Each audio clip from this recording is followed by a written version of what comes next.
90 రోజుల కోర్సు పూర్తి చేస్తే చాలు 100% ప్లేస్మెంట్ సపోర్ట్ తో సాఫ్ట్వేర్ జాబ్ మీ సొంతం. వెంటనే కోడ్ జ్ఞాన్ డెస్టినేషన్ ని సంప్రదించండి. తెలుగు రాష్ట్రాల్లో అతిపెద్ద లిఫ్ట్ మ్యానుఫ్యాక్చరర్ లిఫ్ట్స్ ట్రై.com డీలర్షిప్ కూడా ఇవ్వబడును.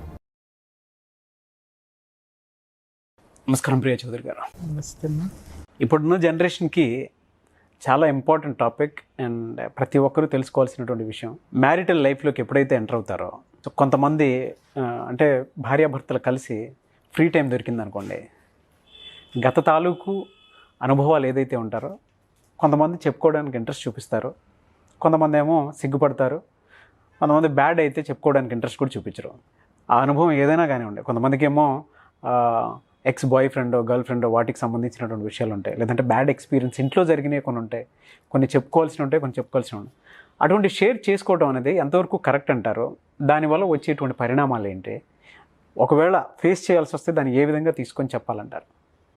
కట్టే కొట్టే తెచ్చే రామాయణం అయిపోయింది. అరే నేను అంతా ఓపెన్గా ఉండాలి నా భార్య దగ్గర, లేదా నా భర్త దగ్గర నేను మొత్తం ఓపెన్గా ఉండాలి అని చెప్పేసి అని పెళ్ళికి ముందో పెళ్ళి అయిన తర్వాతో లేకపోతే ఒక పిల్లాడు పుట్టిన తర్వాతనో, ఏమండి పలానా వెధవ వాడు ఒకడు నా ఎమ్మడి పడేవాడు, పెళ్లి చేసుకుంటానని వచ్చాడు, వాడు వెధవ చెప్తో కొట్టి పంపించేశాను అని ఎప్పుడన్నా వాడి పేరు ఎక్కడన్నా వినిపిస్తానో, లేకపోతే వాడి అలాంటి వ్యక్తులు ఎప్పుడైనా వచ్చినప్పుడు గబాల్ని మీరు ఒక మాట అన్నారు అని అనుకుందాము, ఓపెన్గా చెప్పాలి అని చెప్పేసి అని ఆవిడ చెప్పారనుకున్నా. అవునా, ఎన్నాళ్ళు ఎమ్మడబడ్డారు?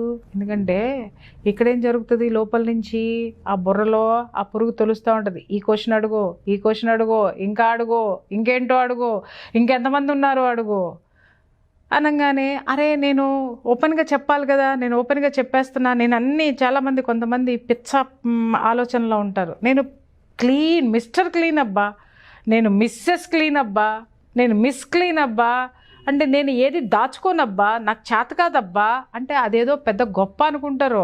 భారతరత్న అవార్డు ఇచ్చేస్తారు అవన్నీ చెప్పేస్తే అన్న భ్రమలో ఉంటారనమాట. కానీ అవి భవిష్యత్తులో ఎంత చేటు చేస్తాయి అంటే పార్ట్నర్ తోటి ఇద్దరి మధ్య ఎలాంటి పొరపచ్చాలు లేనంత వరకు కూడా ఇచ్చి పుచ్చుకోవటం అనేది చాలా బాగానే ఉంటుంది. నాగరాజు గారు, వీళ్ళ దురదృష్టం కొద్దీ ఎక్కడన్నా ఒక చిన్న మిస్అండర్స్టాండ్ స్టార్ట్ అయిందంటే, భార్యాభర్తల్లో చూడండి, చిన్న విషయం దగ్గర మొదలై చిలికి చిలికి గాలివాన అంటాం మనం, అది ఎక్కడికో వెళ్తుంది. ఆ ఎక్కడికో వెళ్ళినటువంటి గాలివాన ఇక్కడ మొదలయ్యేది ఎందుకో, పిల్లోడు డైపర్ తీయలేదు, నీట్నెస్ తెలియదు అని మొదలుపెట్టినటువంటిది చివరికి డైవర్స్ వరకు వెళ్తుంది. ఆ డైవర్స్ ఈ డైపర్కి డైవర్స్కి మధ్యలో ఏముంటాయి చెప్పండి? ఏముంటాయంటే, మీరు మిర్చి బజ్జీల గురించి చెప్పారు కదా ఐశ్వర్యరాయ్, మీ ఐశ్వర్యరాయ్ ఉంటుంది దాంట్లో. ఈ పిల్ల చెప్పింది పలానా వాడిని చెప్పుతో కొట్టాను అనేటటువంటి వాడు ఉంటాడు. లేదు అని అంటే, ఏమండి బజార్లో వస్తా ఉంటే ఆ వెతవ ఎవడంటే బైక్తో అక్కడ దాకా వచ్చాడండి, దరిద్రుడు చండాలుడు అనగానే వాడు ఉంటాడు దీంట్లో. ఎప్పుడైనా ఒక అమ్మాయి నీకు మెసేజ్ పెట్టింది, ఏమే ఇదిగో చూడవే, ఏంటో నేను పెళ్ళయిందన్నా కూడా నాకు పిల్లోడు ఉన్నాడన్నా కూడా ఏంటో స్మార్ట్ సార్ అని పెట్టారు చూడు అని మీరు కాలు రగరేసుకుంటూ చూపించినాయని నేను చూసా. ఆడాళ్ళు ఆయనకి మెసేజ్లు పెట్టడం నేను చూసా అని చెప్పేసి అని వెళ్తూ ఉంటుంది. ఈ మధ్యలో మీరు ప్రేమగా ఉన్నప్పుడో, అండర్స్టాండింగ్లో ఉన్నప్పుడో, లేకపోతే ఎప్పుడున్నప్పుడో చెప్పుకున్నటువంటి ఈ విషయాలన్నీ కూడా ఎవరిని వాళ్ళు గొప్పగా ప్రూవ్ చేసుకోవడానికి, ఎదుటివాడిని ఎదవ కింద చూపించడానికి ఇవన్నీ కూడా ప్లస్లు అవుతాయి. ఇవన్నీ బయటకు వస్తాయి. ఇవన్నీ ఎలా తయారవుతాయి అని అంటే, ఒక దండగా చెప్పుల దండ కింద తయారవుతుంది. మీరు మార్చుకునేదేంటి? పూలదండలు. బట్ చివరికి పేర్చిందేంటి? చెప్పుల దండ. ఎక్కడొచ్చింది సార్ ఇది? ఏం అవసరం ఉంది సార్? మీ జీవితంలో జరిగిన చెత్తా చెదారము, లేదు మీ జీవితంలో జరిగిన అద్భుతమైన అనుభవాలు మీలో పెట్టుకోండి. ఎవరికి కావాలి అది? పెళ్ళానికి చెప్పేసి పెళ్ళాని దగ్గర రొమాంటిక్గా ఉండాలనో, లేకపోతే పెళ్ళాం ఎక్కడన్నా ఏదన్నా బాగాలేదు అని అంటే పెళ్ళాన్ని పించి చేయడానికో, లేకపోతే వేధించడానికో నువ్వు చెప్పావు. అలాగే భర్త దగ్గరకు వచ్చేసరికి నా వెంట అంతమంది పడ్డారు తెలుసా, నేనంటే ఎంతమంది అన్నారు తెలుసానో, లేకపోతే నీ జీవితంలో పొరపాటునో లేకపోతే గ్రహపాటునో జరిగినటువంటి ఏ సంఘటనలైనా సరే నువ్వు షేర్ చేసుకోకూడనివి ఏదైనా ఉన్నాయి అని అంటే, నేను మిస్టర్ క్లీన్గా ఉండాలని చెప్పేసి నీ భర్తకి తీసుకెళ్ళి నువ్వు చెప్పుకున్నావు అని అంటే, వాడు రేపొద్దున దాన్ని అడ్వాంటేజ్ తీసుకుంటాడు. మరి ఏవి షేర్ చేయాలి, ఏవి షేర్ చేయకూడదని? కట్టే కొట్టే తెచ్చే అబ్బా, ఇంకంతే. అంతే. ఏంటి కట్టే? రాముడు వరద కట్టాడబ్బా, రావణాసురుడు కొట్టాడు, చేతం తెచ్చేసుకున్నాడు. రాముడు ఏ వరద ఎట్ట కట్టాడు నాకు తెలీదు. మా అమ్మమ్మ చెప్పింది చెప్పా. ఎట్ట యుద్ధం చేశాడు నాకు తెలియదు, రావణాసుని కొట్టాడనే తెలుసు నాకు, అదే చదువుకున్నాను నేను పుస్తకంలో. చెప్పాల్సి వస్తే అంతే. సీతను తెచ్చుకున్న తర్వాత ఏం చేశాడు నాకేం తెలుసు అయ్యా నాయన, నాకు అంత టైం ఎక్కడుంది. చర్చించుకోవాల్సిన ఏంటి మీ భవిష్యత్తు, మాట్లాడుకోవాల్సిన ఏంటి మీ గతంలో, మీ ఇద్దరి జీవితంలో. పెళ్ళైన కొత్తల్లో అలా బాగుంది కదా, అప్పుడు నువ్వు మంచి చీర కట్టుకున్నావు కదా, లేకపోతే పలానా డ్రెస్ వేసుకొని నాకు కనిపించావు కదా, ఇవి షేర్ చేసుకొని చావండి. ఇవి ప్లస్సులు అవుతాయి తప్ప నీ దిక్కుమాలిన గతం గురించి నువ్వు, ఆవిడ దిక్కుమాలిన గతం గురించి ఆవిడ, లేకపోతే ఇంకా మీ ఇద్దరి మధ్య ఏదో జరిగిందని మీ ఫ్రెండ్సు, ఇవన్నీ జారైటాలు ఎంక్వైరీలు చేసుకుంటాలు దేనికి వస్తాయి సార్? చివరికి డైపర్ నుంచి డైవర్స్ దాకా పోతాయి. నష్టపోయేది ఎవరు? 2 జీవితాలు. ఇంకా చివరికి ఇక్కడ లాభపడింది ఎవరు? డైవర్స్ ఇప్పించడానికి ప్రయత్నించినటువంటి లాయర్లు. 2 కుటుంబాలు నష్టపోయినాయి కదా, 2 వ్యక్తులు నష్టపోయారు కదా. దీనివల్ల ఏంటి? కొంతమంది ఇప్పుడు మీరు ఒక క్వశ్చన్ అడగచ్చు, ఏమని అనంటే అదేంటి మేడం జీవితాల్లో ఏదన్నా చెప్పి దాచిపెట్టేసేసి మాకు చెప్పకుండా మమ్మల్ని మోసం చేసి చేశారని, అలాంటివి ఏమన్నా మీరు సార్? ఒక్కటి, నిజంగానే మీ జీవితంలో అది జరిగిందని అనుకుందాం సార్, లేదా నా జీవితంలో జరిగిందని అనుకుందాం సార్. ఒకసారి కూర్చుని ఎనాలిసిస్ చేసుకోండి. జరిగినటువంటి సంఘటన అంత భరించరానిదా? జరిగినటువంటి సంఘటన మీ భవిష్యత్తుకి భరించలేనటువంటిదా? మీ బిడ్డలకి ఏమన్నా అది అడ్డుగోడా? దానివల్ల మీ ఇప్పుడున్న మీ సంసార జీవితం ఏదన్నా గాడి తప్పుతుందా? ఆలోచించండి. అసలు వీటికి ఏం సమాధానం లేదండి, సంబంధం లేదండి, అది జరిగిపోయింది.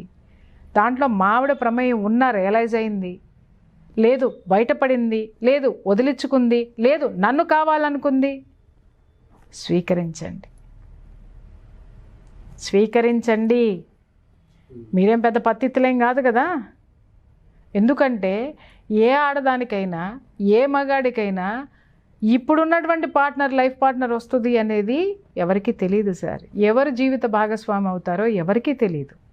కాబట్టి పెళ్ళికి ముందు మీకేం సంఘటనలు ఉంటాయో, పెళ్ళికి ముందు నా జీవితంలో ఏం సంఘటనలు ఉంటాయో, పెళ్ళికి ముందు వాడి జీవితంలో ఏం సంఘటనలు ఉంటాయి. ప్రతి ఒక్కళ్ళకి ఒక జీవితం అనేది ఉంటుంది. దాన్ని పెళ్ళి అయిన తర్వాత క్యారీ చేయకండి. పొరపాటో గ్రహపాటో లేదు, ఒకళ్ళని ప్రేమించారు, పెళ్లి చేసుకుందాం అనుకున్నారు, కులాలు వేరు, పెద్దాళ్ళు వద్దన్నారు, నోరు మూసుకున్నారు, పెళ్లి చేసుకున్నారు, అయిపోయింది.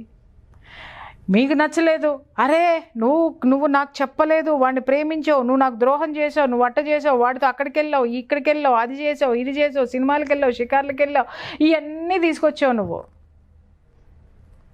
ఏమవుతుంది? నీకు 2వ పెళ్ళి అవుద్ది. అమ్మాయి జీవితం రోడ్డు మీద పడుతుంది. నీ దిక్కుమాలిన జీవితానికి ఒక ఆడదాన్ని రోడ్డు మీద పడేయాల్సిన అవసరం ఉందా? నువ్వేమన్నా పోటుగడివా? ఒక ఆడపిల్ల జీవితంలో ఒక నష్టం జరిగింది, ఇట్స్ ఓకే, నేను ఇంకా బాగా చూసుకుంటాను అనేటటువంటి ఉన్నతమైనటువంటి మనసు నీలో లేదా? ఉండదా? ఉంటుంది. లేదు. నీ జీవితంలో ఏదన్నా జరిగింది, ఈవిడ పని కట్టేసుకుని పొయ్యి రోడ్డు మీదకి వెళ్ళి రంకెలేసి, లేదా పుట్టింటికి వెళ్ళి రంకెలేసి, లేదా నీ ఇంటికి వెళ్ళి రంకెలేసి, ఏదో చేసేసి ఎక్కడో జరిగిపోయిందనేసి జీవితాన్ని బీభత్సం చేసుకుని ఈ అమ్మ విడాకులు ఇచ్చి ఇంకో పెళ్లి చేసుకుంది. ఆడు నీకంటే అమ్మ మొగుడు వచ్చాడు. జీవితం దౌర్భాగ్యమేగా. ఏం సాధిస్తారు మీరు? ఉన్న జీవితాన్ని ఉన్నతంగా తీర్చిదిద్దుకోవడానికి ముందుకు ఎలా వెళ్ళాలా అని ఆలోచించాలే తప్ప వెనక ఏం జరిగిందా అని బొక్కలు ఎత్తుక్కోవడం మొదలు పెడితే ఎక్కడికి వెళ్తావో అక్కడికి వెళ్తావు. నీ లైఫ్లో ముందుకెళ్ళలేవు. నీకు మనశ్శాంతి అనేది ఉండదు. గతము నీకు సంబంధం లేనటువంటిది, ఏ విధంగానూ సంబంధం లేనటువంటిది. ఇంకొక విషయం చెప్తున్నాను. ఒకవేళ మీరు అనొచ్చు, అదేంటి మేడం మోసం చేసి చేసేసుకుంటే అంతరాత్మ అనేది ఒప్పుకోదు కదా, మేము చాలా ఇంత ప్యూర్గా ఉన్నాం కదా, మమ్మల్ని ఎలా మోసం చేయడం కదా, గుడ్డి ఏం ఉండదు మేడం.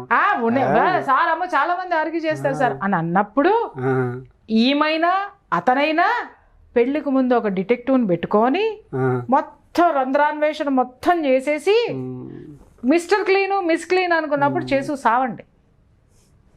అదేం లేకుండా ఎదురు బదులు పెళ్లి చూపులు చేసుకున్నావు కదా నువ్వు, దాన్నే యాక్సెప్ట్ చేయి. అదే యాక్సెప్ట్ చేయాలి. అదే యాక్సెప్ట్ చేయి. నువ్వు గతంలోకి వెళ్ళలా, ఆమె నీకు చెప్పలా. నేను గతంలోకి వెళ్ళలా, నువ్వు చెప్పలా. ఖేల్ ఖతం దుకాన్ బంద్ బాయ్. కాబట్టి పిచ్చ నాటకాలు ఆడకండి, పిచ్చ ఆలోచనలో ఉండకండి.